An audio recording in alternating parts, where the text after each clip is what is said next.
Hello students, in last video we started a topic respiration and energy transfer and we discussed about formation of ATP and some introductory part of respiration. Now in this video we are going to see the types of respiration in detail. बघा आपण रेस्पिरेशनचे दोन types सांगितले. There are two types of respiration. One anaerobic respiration and second one aerobic respiration. आपण याचा नावामधून थोडक्यात अर्थ बघितला होता. अनएरोबिक रेस्पिरेशन म्हणजे काय सांगितलं होतं? Anaerobic respiration means that respiration do not require, does not involve the atmospheric oxygen. And aerobic respiration requires oxygen. Now we are going to see a first type of respiration and that is anaerobic respiration. Then see its definition. The cellular respiration which does not involve atmospheric oxygen is called as a anaerobic respiration. बघा याच्या नावावरून आपण अर्थ बघितला होता पण actual definition wording मध्ये कशी तयार झाली? The respiration which does not involve atmospheric oxygen is called anaerobic respiration. म्हणजे ज्या रेस्पिरेशन मध्ये ऑक्सिजनची इन्व्हॉल्वमेंट होत नाही, ऑक्सिजन भाग घेत नाही, त्याला अनएरोबिक रेस्पिरेशन असं म्हटलं जातं. It occurs in absence of free oxygen. Anaerobic respiration is also called as a fermentation. याला दुसरा शब्द आहे फर्मेंटेशन. फर्मेंटेशन म्हणजे किण्वन. फर्मेंटेशन याचा अर्थ काय? किण्वन. जी आंबवण्याची प्रोसेस होते त्याला फर्मेंटेशन असं म्हटलं जातं. Then there are main two steps of anaerobic respiration and the first step is glycolysis and second one is conversion of glycolytic products like lactic acid, ethanol etcetera.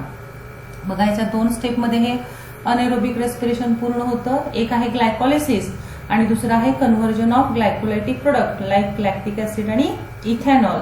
हे इनकम्प्लीट कन्व्हर्जन इथं होत असतं.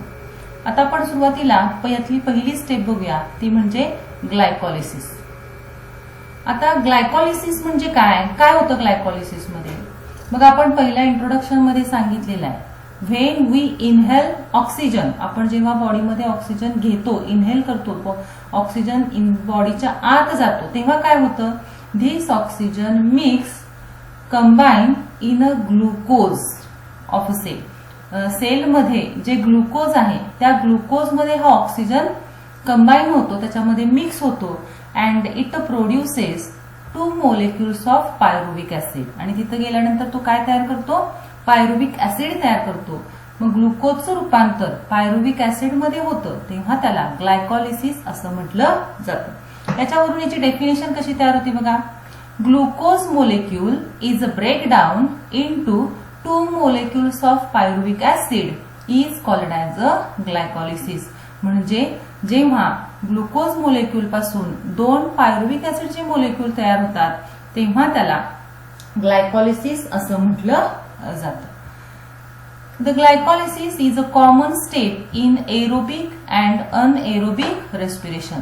आपण रेस्पिरेशनचे दोन प्रकार सांगितले. एक प्रकार आहे एरोबिक रेस्पिरेशन आणि दुसरा प्रकार आहे अनएरोबिक रेस्पिरेशन. तर हे नेहमी लक्षात ठेवा, ग्लायकोलिसिस जे आहे ते एरोबिक आणि अनएरोबिक ह्या दोघांमधली कॉमन स्टेप आहे. म्हणजे ग्लायकोलिसिस एरोबिक रेस्पिरेशन मध्ये पण होतं आणि हे अनएरोबिक रेस्पिरेशन मध्ये सुद्धा होतं. आणि म्हणून काय म्हटलेलं आहे? It is a common step in aerobic and anaerobic respiration. It takes place in cytoplasm of cell. पेशीमध्ये जो सायटोप्लाझम पेशीद्रव आहे त्या पेशीद्रवामध्ये हे ग्लायकोलिसिस होत असतं. It does not require mitochondria. Mitochondria किंवा मायटोकॉन्ड्रिया मॅट्रिक्स ह्याची गरज ह्याला भासत नाही कारण ग्लायकोलिसिस हे पेशीद्रवामध्ये होत असतं. It is also called as a EMP pathway. ग्लायकोलिसिसला दुसरं नाव आहे, याला म्हणतात EMP पाथवे. आता EMP पाथवे का म्हटले? तर याच्यामध्ये 3 सायंटिस्ट आहेत आणि ह्या 3 सायंटिस्टच्या पहिलं इनिशियल या पाथवेला दिलेला आहे because it is discovered by 3 scientist Emden, Meyerhof, Parnas. बघा एम्डेन मधला ई, मायरहॉफ मधला एम आणि पार्नास मधला पी घेतला आणि ह्या पाथवेला नाव काय दिलेलं आहे EMP पाथवे. हे पण MCQ साठी लक्षात ठेवा. इथं हे लक्षात ठेवा, give diagrammatic representation of EMP pathway असा जर प्रश्न विचारला असेल तर आपल्याला रिप्रेझेंटेशन कशाचं ड्रॉ करायचं असणार आहे, ग्लायकोलिसिसचं रिप्रेझेंटेशन आपल्याला ड्रॉ करायचं आहे. EMP पाथवे म्हणजेच ग्लायकोलिसिस होय.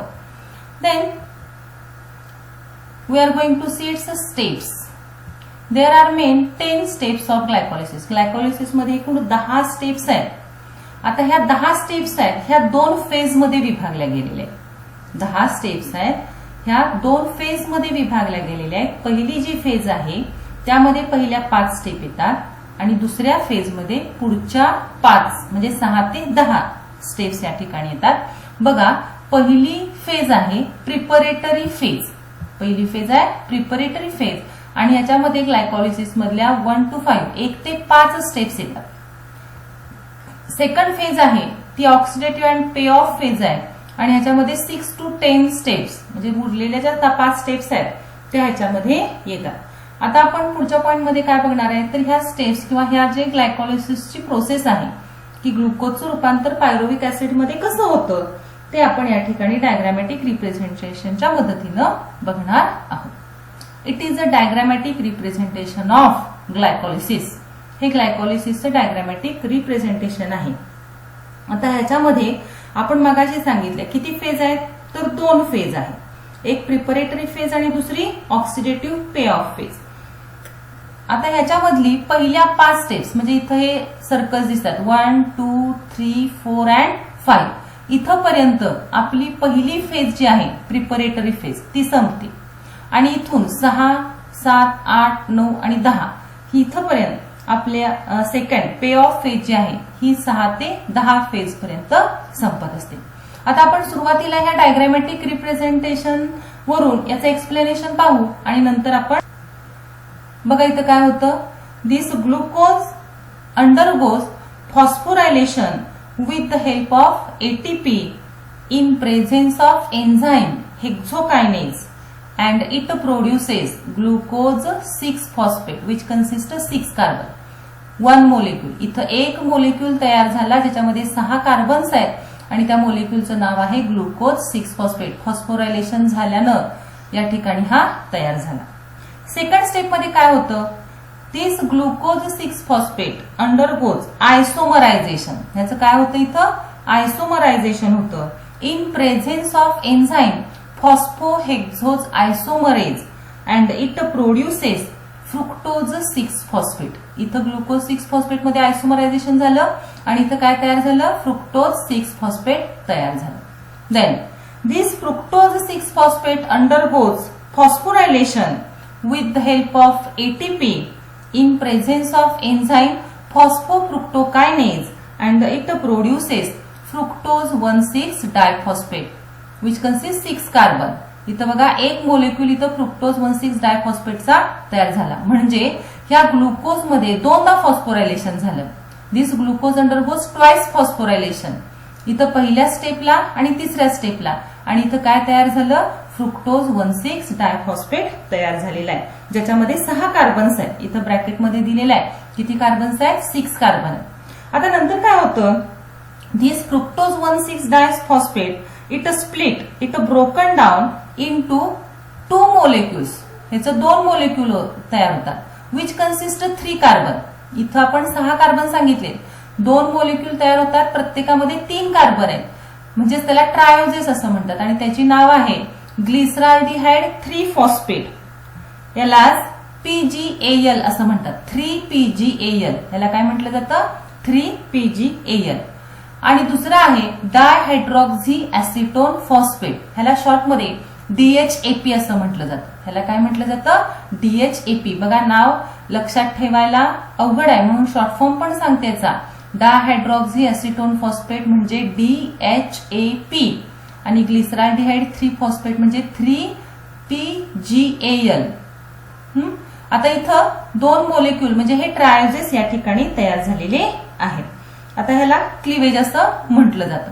हे दोन या ठिकाणी आयसोमर्स असतात एकमेकाचे. आता काय होतं बघा, this DHAP and 3PGAL are isomers of each other. हे दोन्ही एकमेकांचे काय आयसोमर्स आहेत.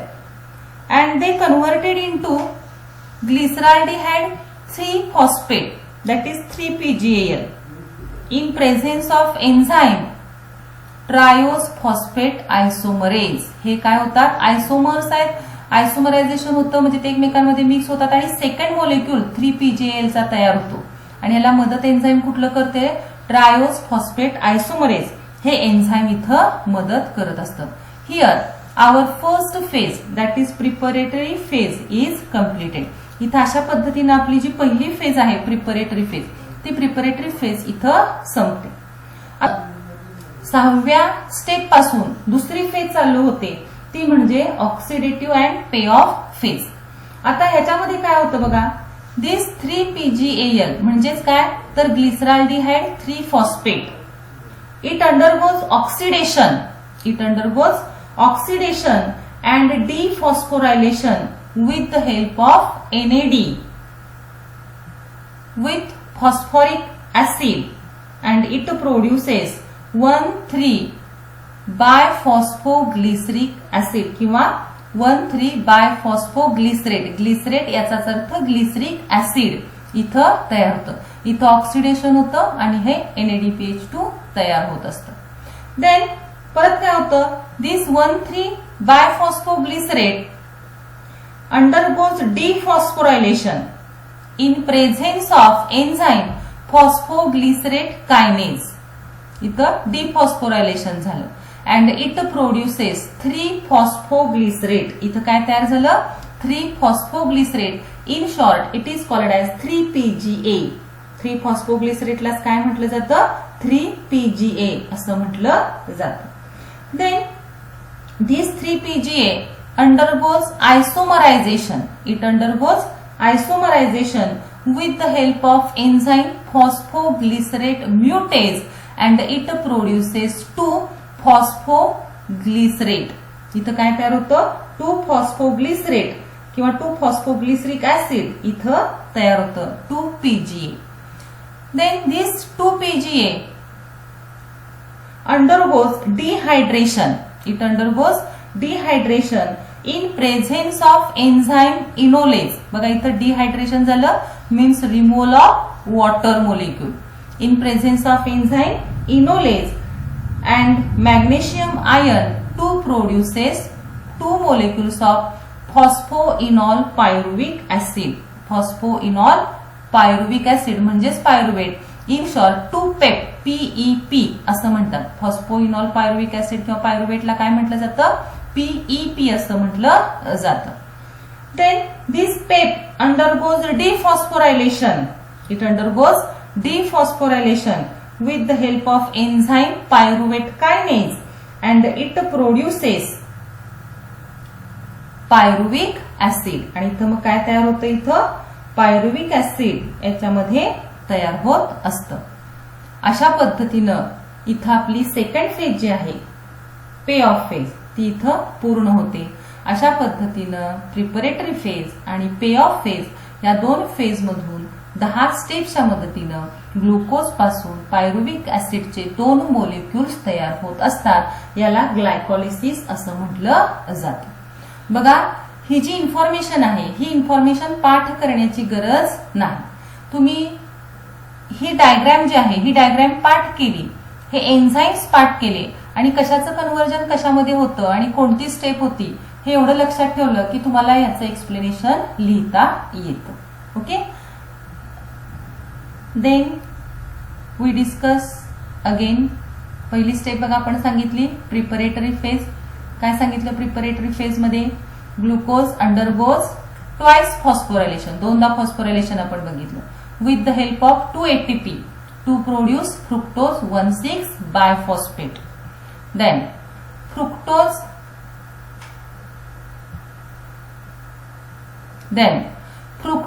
1,6-biphosphate split to produce glyceraldehyde 3-phosphate which consists 3 carbon and dihydroxyacetone phosphate which consists 3 carbon. वरचे जे मोलिक्युल याच्यामध्ये होते त्याच्यामध्ये 6 कार्बन्स होते, हे स्प्लिट झाले, ट्रायोजेस तयार झाले, म्हणजे त्याच्यामध्ये 3 कार्बन्स आहेत, ग्लिसरॉल्डिहाइड 3-phosphate आणि dihydroxyacetone phosphate. Then dihydroxyacetone phosphate is isomerized to second molecule of glyceraldehyde 3-phosphate. DHAPI हे आयसोमराइज्ड होतं आणि ग्लिसरॉल्डिहाइड 3-phosphate चा दुसरा मोलिक्यूल इथं तयार होत असतो. इथं आपली प्रिपरेटरी फेज संपली आणि दुसरी फेज सुरू होते ती म्हणजे pay off phase. Pay off phase मध्ये काय होतं, both molecules of glyceraldehyde 3-phosphate converted into 2 molecules of 1,3-biphosphoglysrate by oxidation and phosphorylation with the help of inorganic phosphate. Both molecules of 1,3-biphosphoglycerate converted into 2 molecules of pyruvic acid through a series of reactions and it releases energy. आणि इथं काय होतं, energy release होत असते. The released energy is used to produce 4 ATP by substrate level phosphorylation. किती ATP तयार झालेले आहेत इथं, 4 ATP इथं तयार झालेले आहेत. It is overall reaction of glycolysis. बघा, ग्लुकोज 2 ATP कंझ्युम झाले, एनर्जी 4 ADP लागले, 2 NAD आणि ह्यांच्यापासून काय तयार झालं, 2 पायरुविक ऍसिडचे मोलिक्यूल तयार झाले, 2 ADP, ह्या एटीपीचं रूपांतर एडीपी मध्ये झालं आणि हे 4 ADP वापरून इथं 4 ATPचे मोलिक्यूल तयार झाले आणि 2 NAD पासून काय तयार झालं, 2 NADH2 आणि वॉटर हे या ठिकाणी तयार झालेलं आहे. It is a overall reaction of glycolysis. Then we are going to see its significance of glycolysis. पहिलं सिग्निफिकन्स काय बघा, 2 molecules of pyruvic acid are produced. Glycolysis मध्ये ग्लुकोजचं ब्रेकडाऊन होतं आणि त्याच्यापासून पायरुविक ऍसिडचे 2 मोलिक्युल्स तयार होतात. It is a common step in aerobic and anaerobic respiration. Aerobic आणि अनएरोबिक रेस्पिरेशन मध्ये कॉमन स्टेप आहे. It is a source of energy production in erythrocytes, renal medulla, brain and sperm. Glycolysis मुळे या ठिकाणी energy मिळते, energy तयार होते आणि ही एनर्जी प्रोडक्शन कुठं कुठं होत असतं, कोणकोणत्या सेलमध्ये हा एनर्जीचा सोर्स म्हणून वापरला जातं. बघा, एरिथ्रोसाइट्स आहेत, रिनल मेड्युला आहे, ब्रेन आहे आणि स्पर्म आहे. या सेल्समध्ये एनर्जीचा सोर्स म्हणून या ठिकाणी ग्लायकोलिसिस यूज होत असतं. Plant tissue which stores starch depend on glycolysis for energy production. वनस्पतींमध्ये ज्या पेशी स्टार्च स्टोर करतात, स्टार्चचा संचय करतात, तर त्या पेशी एनर्जी तयार करण्यासाठी ग्लायकोलिसिस वरती अवलंबून असतात. Plant tissue which stores starch depend on glycolysis for energy production. 2 ATP and 2 NADH2 are produced. किती त्या ठिकाणी 2 ATPचे मोलिक्यूल आणि 2 NADH2 मोलिक्यूल इथं तयार. In electron transport system from 1 NADH2 3 ATP are produced. So from 2 NADH2 6 ATP are produced. So total ATP are 8. बघा, एक NADH2 तयार झाला की त्याच्यापासून 3 ATP तयार होतात.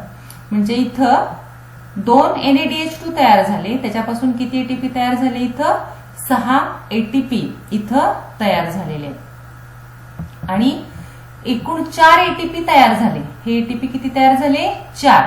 2 वापरले गेले म्हणजे 2, असे एकूण किती ATP तयार झाले, 8 ATP इथं तयार होत असतात. Then we are going to see it's the second step, that is conversion of glycolytic product. It is incomplete conversion. बघा, ही त्याची रिएक्शन आहे.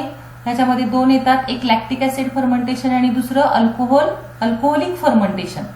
बघा पहिल्या याच्यामध्ये काय होतं, in muscles NADH2 is reoxidized to NAD and it produces lactic acid.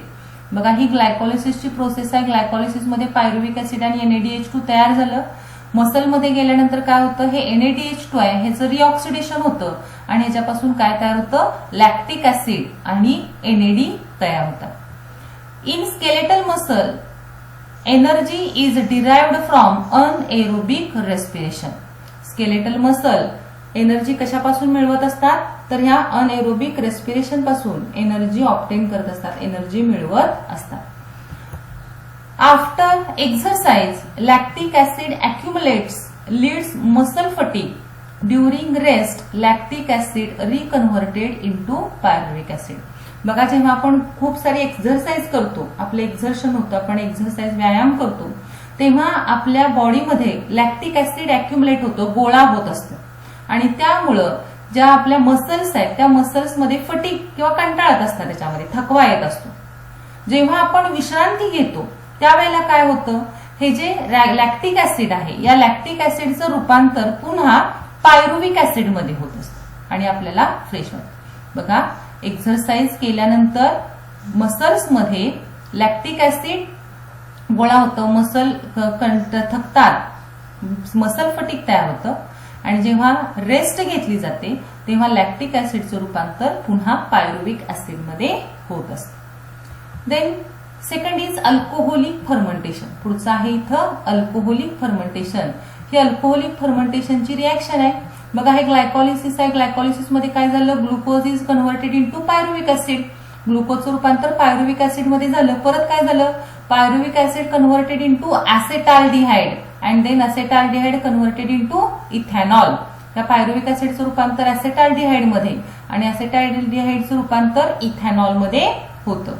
बघा in east हे कुठं होतं, ईस्ट मध्ये. Yeast is a fungi. Yeast ही काय आहे, फंगाय, बुरशी आहे. हे ईस्ट ह्याचं सायंटिफिक नेम आहे सॅकॅरोमायसिस सिरिविसी. ईस्टचं सायंटिफिक नेम काय आहे, सॅकॅरोमायसिस सिरिविसी. आणि हे ईस्ट ब्रेड तयार करण्यासाठी वापरलं जातं. It is one of the fungi, एक फंगाय, बुरशी आहे. आता ईस्ट मध्ये काय होतं, this pyruvic acid undergoes decarboxylation. इथं काय होतं, decarboxylation and it produces acetaldehyde आणि याच्यापासून काय तयार होतं, ऍसेटाल्डिहाइड तयार होतं. This acetaldehyde is reduced in ethyl alcohol with the help of NADH2. हे ऍसेटाल्डिहाइड आणि NADH2 याच्या मदतीने इथं काय तयार होतं, इथेनॉल तयार होत असतं. The accumulation of ethanol in yeast stop multiplication of cell and it causes cell death. Ethanol जर ईस्ट मध्ये जास्त प्रमाणामध्ये गोळा झालं, accumulation of ethanol in yeast, काय होतं, it stops the multiplication of cell. म्हणजे त्यामध्ये जे सेल मल्टिप्लाय होतात, नवीन पेशी तयार करण्याचं काम करतात, हे स्टॉप होतं, हे थांबतं. And it causes the death of cell आणि त्या पेशीचा मृत्यू त्या ठिकाणी होत असतो. In presence of oxygen yeast respire aerobically. आणि जेव्हा ह्या ईस्टला ऑक्सिजन मिळतो तेव्हा एरोबिक रेस्पिरेशनद्वारे याच्यामध्ये रेस्पिरेशन होत असतं. It is a alcoholic fermentation. Here we completed our anaerobic respiration. In the next video, we are going to see aerobic respiration. Thank you.